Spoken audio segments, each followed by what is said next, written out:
Hey there, and welcome to the Create With podcast, where we talk about building software businesses without necessarily writing code. It's me, James, here this week, and I'm here with a very special guest, Nick Carroll from Bubble. Hey, Nick.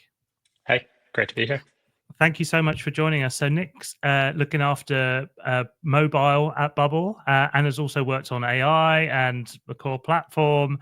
Uh, so a lot of my favorite parts of the product, to be honest. I can't wait to dive in and chat through a little bit more about some of this. And we were lucky enough to have Nick along with us at the Create With conference, where he gave a really, really interesting talk diving into the future of product building. So I think we're gonna cover off a lot of that here, especially with mobile and AI, like two of the most exciting areas. So I thought that might be a cool place to start. Is given we're kind of a week or two on from the Bubble native mobile launch, I thought it'd be interesting to hear kind of how that whole project got started, because I know it's been underway for a long time at Bubble, and what the genesis of that was, and then how the launch went as well, because we were all following along all the kind of the videos, the live streams, and all the posts. It was super exciting. So yeah, I'd love to hear how it got started. Yeah, no, we'd love to. The team did a great job with the launch, so it was fun to kind of see. Like you mentioned, we've been working on it for a bit. I think we started in Q3 of 2023, so it hasn't quite been 2 years, but that's when we built the initial prototype, kind of exploring how we were even going to do this from a technical standpoint. So it was fun to see that all come together with the live stream and everything. But yeah, to get back to your question, it was, Josh and Emmanuel mentioned this in the live stream, but mobile has always been, I think, a part of the mission. So when they first sat down and started mapping out what Bubble would look like, there was a debate over, do we start with mobile or do we start with web? And at the time when the company was started in 2012, obviously that was, mobile apps were really taking off, and they ended up starting with web, which it made a lot of sense. I think, as we'll talk about probably in a little bit, mobile is really hard to do, and we have a lot of tools available to us these days that we could leverage. But back in 2012, I think it was just so different than web development. So it's always been part of the mission. It's always been kind of a win rather than if type thing for us. And the engineer who kind of started the project on the engineering side, I think one day we were kind of like, I think it's time, right? I think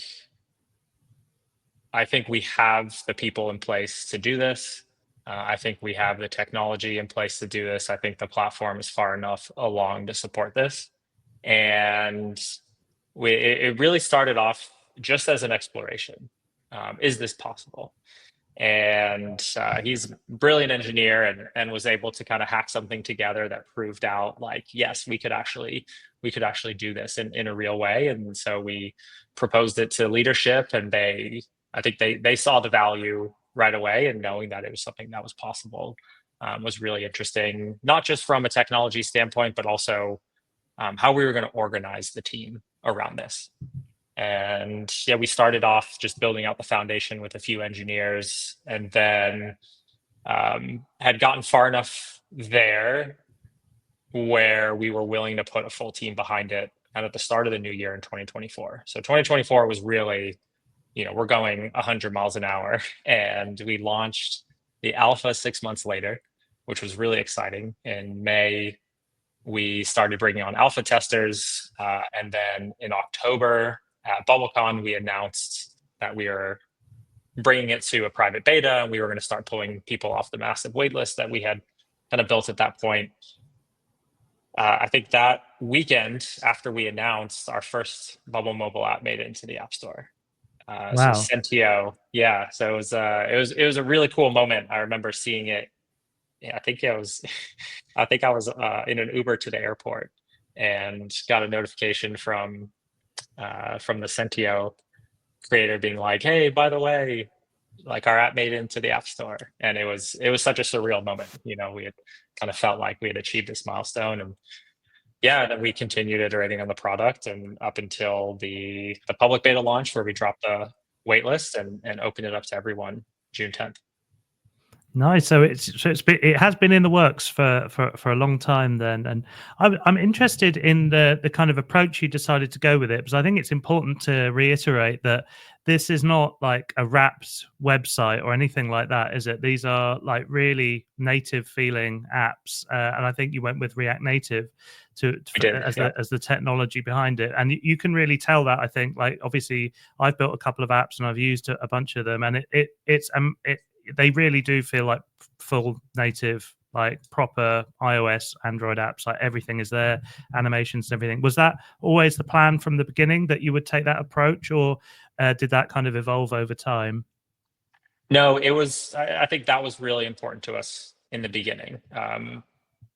You know, Bubble users have found some great success using wrappers in the past. So there are a lot of Bubble apps in the App Store using BDK and natively, and some other wrappers out there. So not to take anything away from wrappers, because it is pretty cool. How quickly you can take your web app and get into the App Store. So it didn't seem like if we were going to invest in this to do the same thing, right? These services already existed and they were doing it well. And our users were still asking for mobile, right? That gap still existed because I think the native piece is really important. If you're going to download something on your phone, you expect it to look and feel a certain way. And so, yeah, from the very beginning, it was really important to us to deliver something where users could build a mobile app quickly that looked and felt like a mobile app. And so the good news is we already had the Bubble platform, right? So we already have database, we have the workflow engine, we have hosting. So we could really, as a team, focus our attention to the actual UI building, and the tool set that users were going to have to do that. And that allowed us to narrow our focus, rather than, let's say, if we were starting from scratch as a new company trying to enter the market, we would have had to worry about the infrastructure side too. So that was pretty cool. We had that to our advantage as well. And you can definitely tell that. And I think one of the things that I was probably shocked about when I started using it is just how tightly integrated it was with the existing Bubble editor. It almost, when there's an entirely new paradigm like this, you'd be like, there might be quite a big learning curve here. I'm going to have to use, the whole UI is going to be completely different for building the app. But I was like really, really shocked at how similar all of the kind of the building processes. I mean, there are a couple of differences with things like navigation and things like that. There were certain things that you kind of built in, but overall there's a lot of, it feels like there's a lot of shared technology and UI and everything between the web and native mobile, and being able to use back-end workflows. Was that something that you really wanted to like make sure from the beginning, that you could kind of have this shared one shared product for like native mobile and web, and they could interlink seamlessly? Because that seems to have been something that's quite unique about this as well. Like it's not just a siloed web builder like in our example when we built the app for the conference. Actually having it linked to the website and the native app in one project. I've not really seen that in any other tools, that they're so closely linked. Like, so was that always something that you were planning to do with it from the beginning? Yeah. I mean, I think the Create with mobile app and conference web app is the perfect example of the success story that we are after, right? You had experience building on Bubble, you created this great web experience, and you needed mobile, right, for the actual conference itself, and was able to build something that looked and felt great. I loved using it, and it was really fun telling conference goers, right? Oh, that, because everyone was asking about mobile, and it's like, hey, the app that you're using right now for the conference, that was built on Bubble.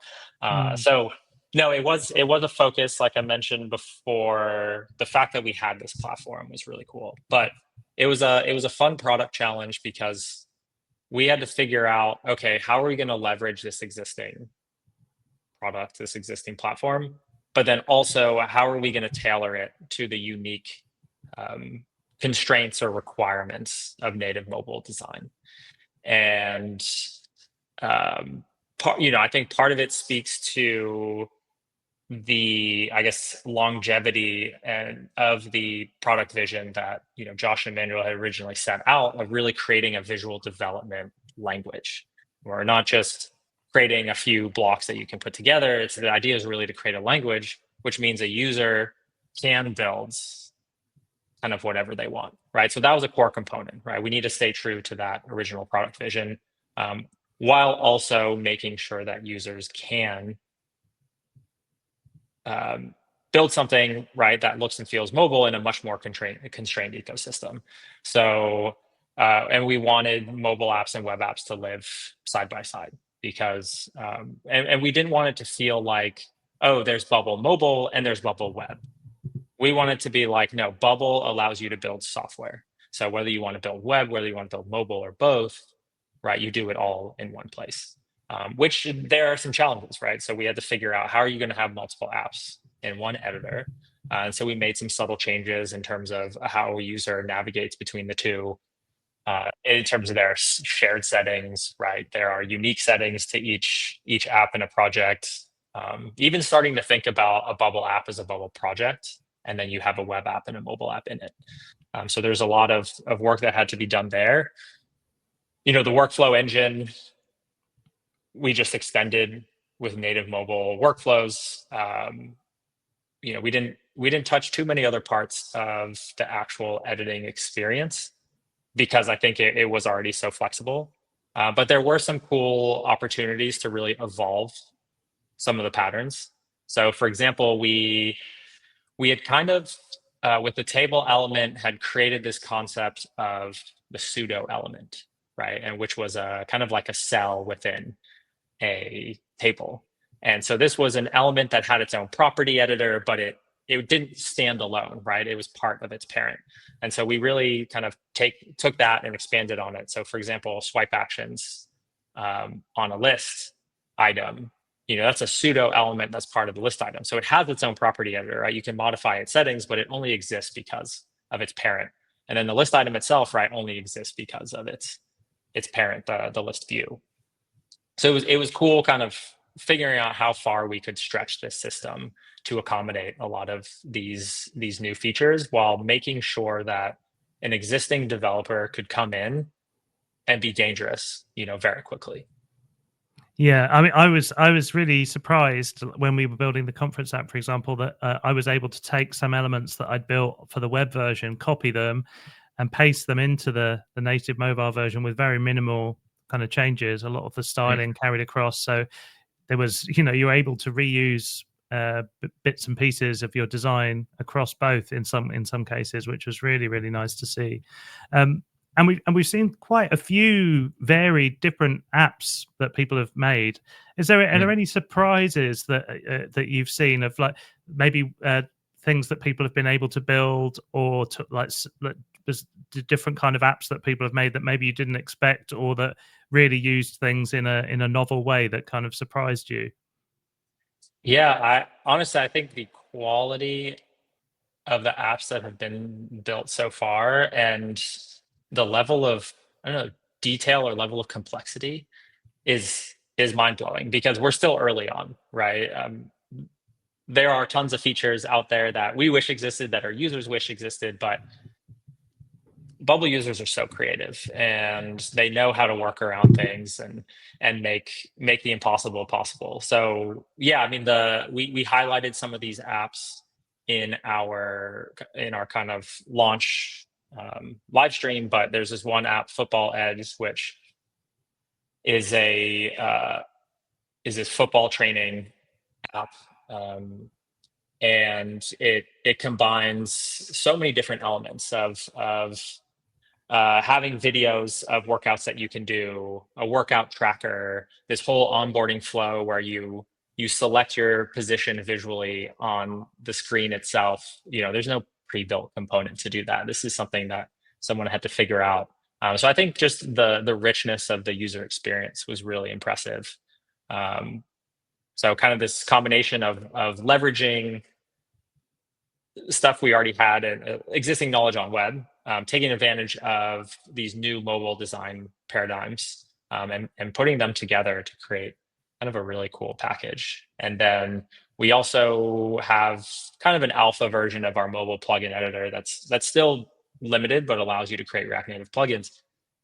And we called it an alpha because we really wanted to get a sense of how would it be having a developer create a React Native plugin, but it was very limited, right? There's only a few libraries that a user could access, and the stuff that these developers put out were like, how is that even possible? Like, you just physically did not even think it was possible. But just writing, React Native code, they were able to.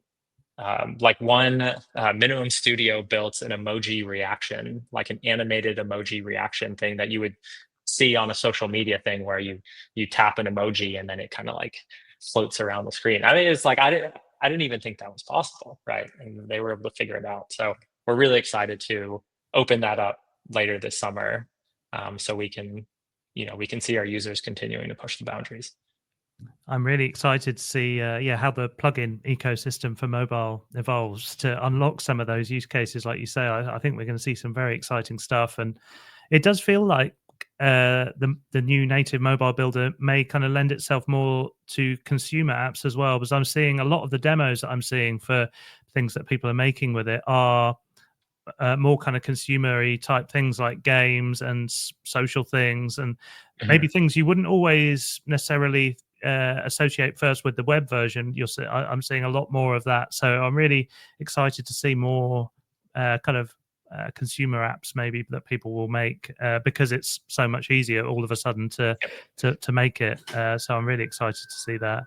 And in terms of, I thought it might be interesting just to talk a little bit about the publishing process for the apps, because that is a kind of a big difference between mobile and the web version, and it might be something that people are a little confused about. When they first come into this, is how do you actually go through that? How do you test the app, for example? How do you publish it? How does that whole process work? I think a lot of people would love to hear a little bit more about that. Yeah, this part was the hardest. It was really hard to get right, because the deploy process is very different. So a build file needs to be created that represents your application in a specific format, and then that's what's reviewed by the app stores, because that's the file that actually runs on your device. So very different than web, which is just running JavaScript, HTML, CSS through the web, right? It's not running it locally. And so there's that process, right? So we need to, like, if you're a React Native developer or even any mobile language developer, that build process is usually done on your machine. So if you're doing an iOS app, you have to have a Mac first of all, and then it's built through Xcode. If you're using React Native, there's a great service called Expo that'll also do builds. But again, if you have an iOS app, you have to have a Mac. And that's just a non-starter for our users, right? Imagine I want to build an iOS app, but I don't have a Mac. And it's like, sorry, you're out of luck. So we had to figure out how we're going to generate these builds for users, submit them to the app stores. It's a complicated process there, right? We're now having to, like with Bubble Web, pretty much everything except for like a custom domain or any extra integrations that you want to do that are part of your app, everything is done on the platform. But with mobile, we now have to interface with App Store Connect for iOS apps, with Google Play Studio for Android apps, the respective kind of developer settings and certificates and things like that. All these extra things that come along with mobile. So we had to figure that piece out.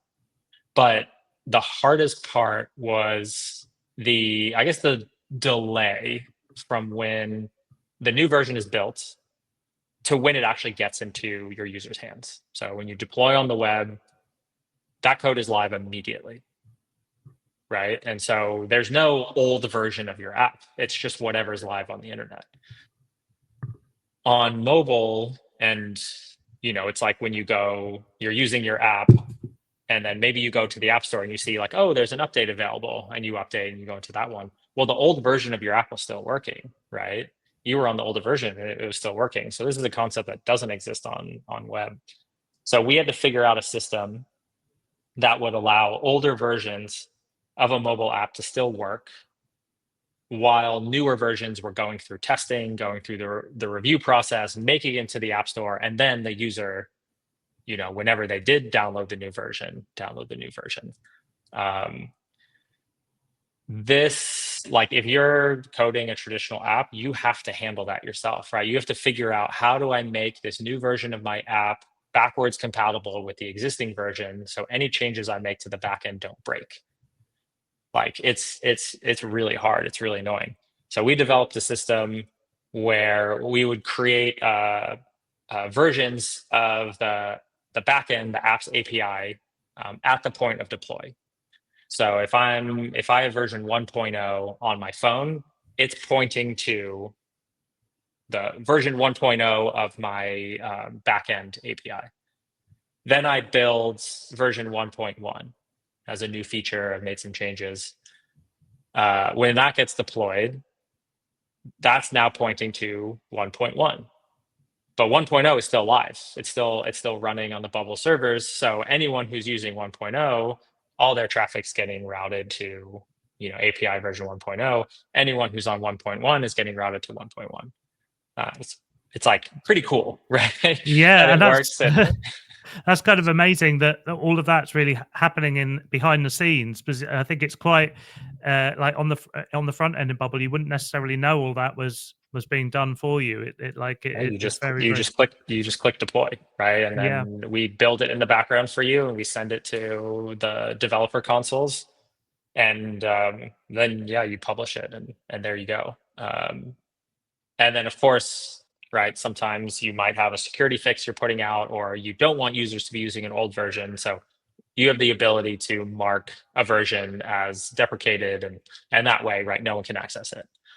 Which also meant there had to be a user experience around, well, how do you get someone to gracefully upgrade their app? So every app is shipped with a new view that shows up when it's time to upgrade, that a user can fully customize to however they want it to look and feel. So yeah, a very, very complex feature that I hope we presented in an elegant way. Yeah, I've been super impressed by how it works, just and how all of that stuff that you just talked about is happening in the background, basically to make the app development process easier. You don't really have to think about a lot of that, which is really nice. I mean, I think one of the other things that I maybe wasn't expecting was that process that you spoke about of when you do make a new build of your app, it automatically gets pushed to App Store Connect or whatever. Like, I was kind of expecting I might have to download and load files and all of that, but it's really nice that Bubble does push all of that through to the different platforms. One other thing it might be good to just kind of cover a little bit more is the difference in the types of updates that you can do for native mobile, because again, these are completely different than what people will have seen on the web, as you've got new builds and over the air updates.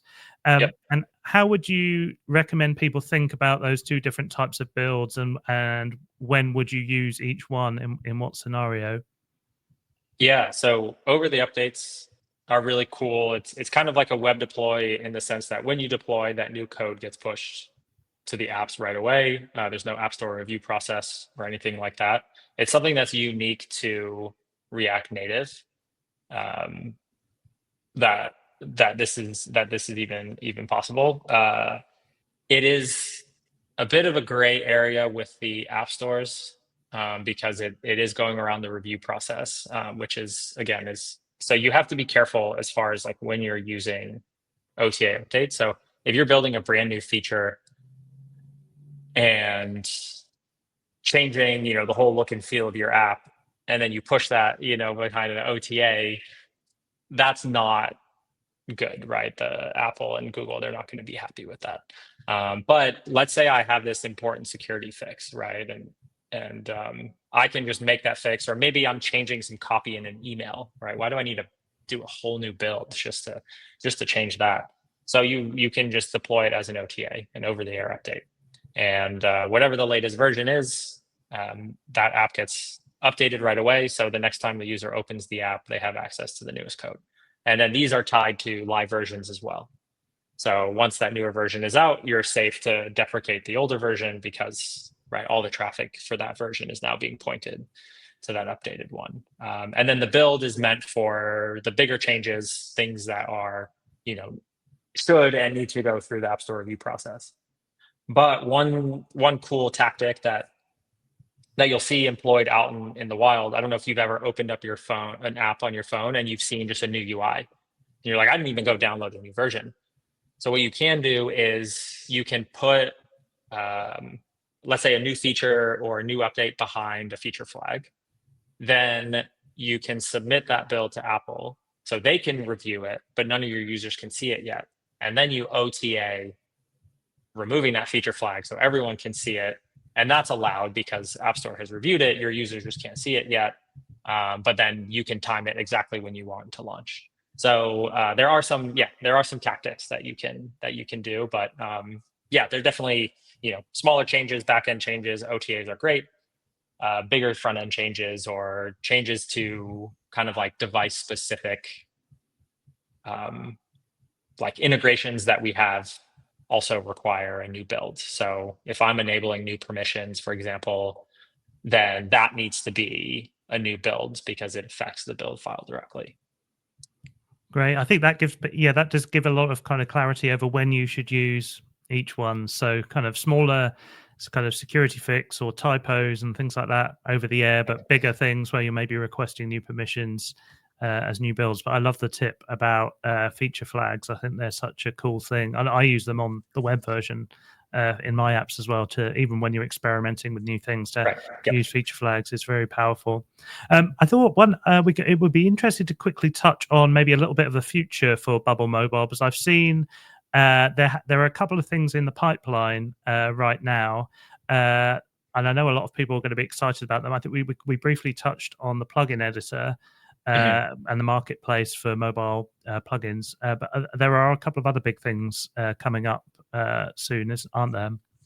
Yeah, we're really excited about the roadmap we have coming up.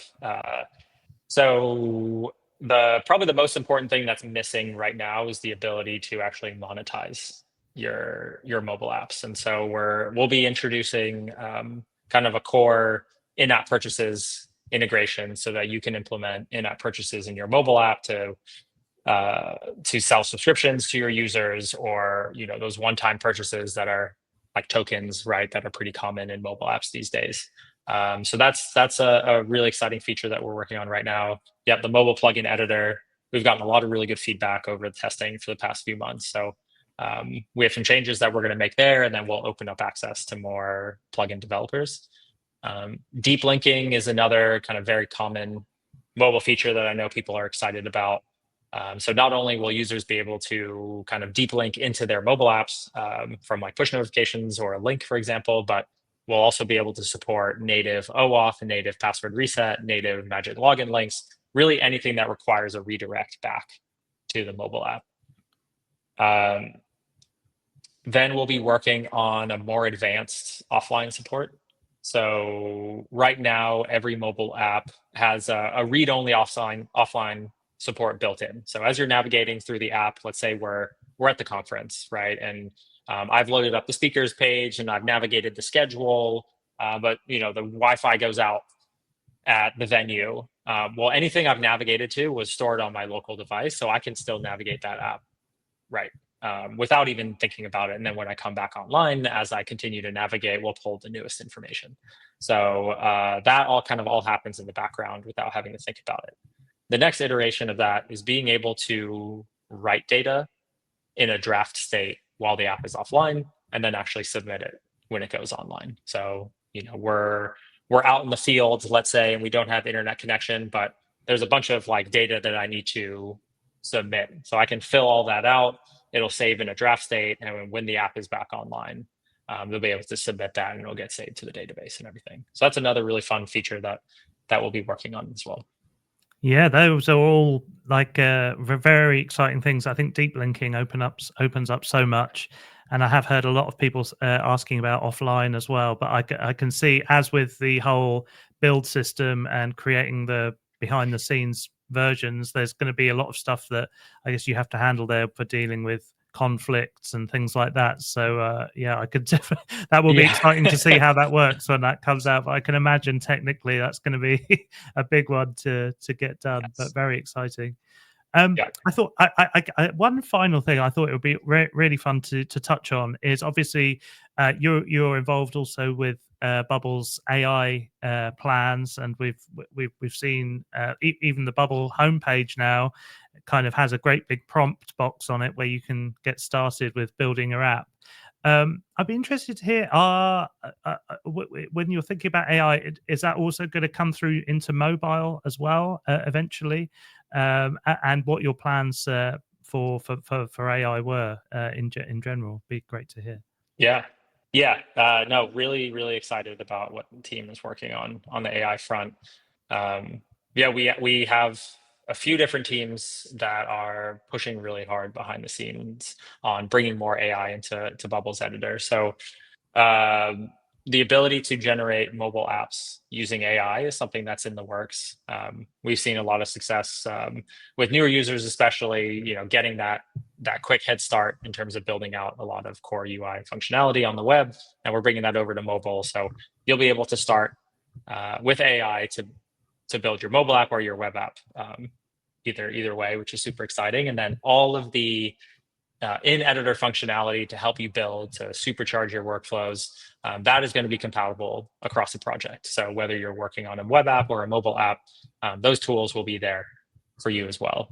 So we have some pretty exciting stuff coming down the pipe later this summer. You'll start to see some more AI being integrated into the editor, as well as a vibe coding-like experience where you have that kind of coding or development assistant right with you that's helping make changes to your app, that's helping you kind of throughout the development process, either making you work faster or helping you out when you get stuck. That's all is super exciting. And I guess this is where maybe dividends will start paying for having like the integrated experience in the editor for web and mobile, is that, when you do come to do stuff like bringing in an AI assistant, you're kind of bringing it into that one place, and right. And it's able to help you in both. That's all so exciting. I can't wait to see what happens with that later in the year.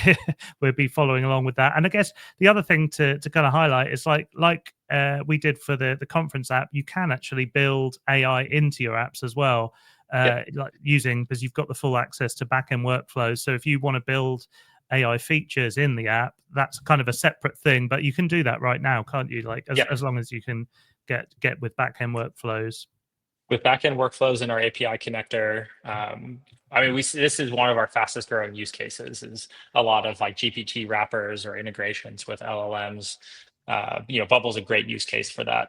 So with the API connector, you set up an API call to your favorite, LLM. You can specify whatever the prompt should be, and then you can take that response and use that data or use that response in your app. So that's really cool. We have an API streaming feature now where you can receive the response back in real time. So you get that kind of like expected like typing out experience that you see on like ChatGPT, for example. And then the backend workflow capability as well to do even more processing of that data or even more complex integrations. And again, because the API connector and the backend workflows are shared between your web and mobile app, you don't have to set up these things twice. Once you set it up, it's there and you can leverage it across both of your applications. And I was so kind of excited when I tried API streaming with OpenAI that it worked in native mobile. Like you could just get that kind of streaming text back, and it just worked exactly like it does on the web version. So that was really nice to see. So very exciting. So thanks so much for joining us, Nick, and for sharing all of that. I think there's so much interesting stuff in there, and like a lot of people, I just can't wait to see what kind of apps are going to be hitting the App Store over the next few weeks as people really start shipping with Bubble Native Mobile. But if people want to kind of learn more about Native Mobile or follow you, where could they find out more? Just bubble.io/mobile is a great place. great place for information specific to mobile. Our documentation as well has all the new mobile things like interspersed within the documentation. So we spent a lot of time working on that as well. But yeah, we'll start at bubble.io/price, slash mobile. Get started there. Getting started is free, as it is on web as well. So if you're an existing Bubble user, whether you're on your homepage or you're in an actual application, you can add a mobile app to an existing project. And if you want to start from scratch, you can always create a new project. And then you now have the ability to choose whether you're starting with web or mobile. And if you're a brand new user listening here and are excited to try out, just go to bubble.io, create an account. And when you create that first project, you'll be able to select web or mobile as your starting point. So just select mobile and you'll land right in the editor and have all of those new native mobile components and workflows and everything available to you. Nice. Well, yeah, I really encourage everyone to honestly give it a try. If you haven't tried it yet, I think you'll be pretty shocked. It's almost a bit like a Chat GPT moment for me. I was like, wow, we got an app like working, and I've got it in my hand in like an hour or something. So I think you'll be quite pleasantly surprised if you do give it a go. And if you're interested in learning more as well, Nick's fantastic talk from the Create With conference is on YouTube. We were going to put a link in the description below. So that's all about the future of product building and going into a lot more detail on some of the stuff we've talked about today. So if you're interested in learning a bit more, you can go and check that out as well. But again, thank you so much, Nick, for taking the time to talk to us today and for coming along to the conference, coming all the way over and doing your fantastic talk. Yeah, thank you very much. No, thank you. I really appreciate being here. And I just have to say that was one of the best run conferences I've been to. So excited to work with you guys in the future. Thanks so much. We really appreciate you coming. And again, all Bubble support. Yeah, we can't wait to see what happens with the next one. And hopefully we're going to have a load more builders next year who are going to demo some cool stuff they've built in the year in between. They're cool. All their cool mobile apps. Yeah. Awesome. Nice one. Right. Thanks very much. Thank you. Cheers then. Bye, Nick. Bye.